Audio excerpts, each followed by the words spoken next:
حقهم، شوف المناظر. يا اللي هذا متى يصير عندنا زي كذا؟ خيول وبقر وخرفان. شوف المناظر كيف، واطفش وانا اتفرج بس. يا الله جنة.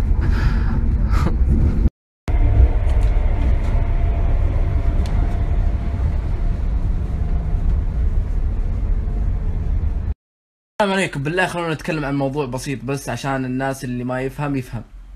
اوكي خلوكم معي عشان اتكلم معاكم. يعني يا شباب مو معقول اني اقول لكم انا وين موجود 1,555,000 مرة. انا في بريطانيا، ليش كل شوي تسألوني ليه؟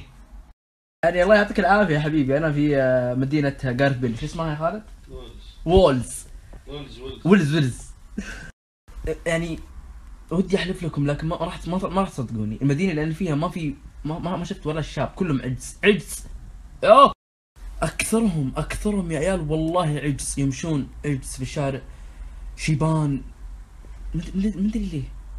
يعني لا تستغرب اذا شفت عجوز يعني راكبه سيكل وتمشي، ولا شايب زي كذا. واقول لكم حاجه برضو، يعني الفندق اللي احنا فيه ما فيه مكيف، وخالد هناك منفس. شوف.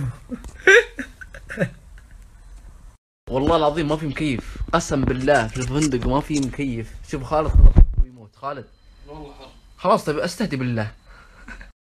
خالد لو اقول له بس كلمه بيقوم ياكلني كذا، معصب مره.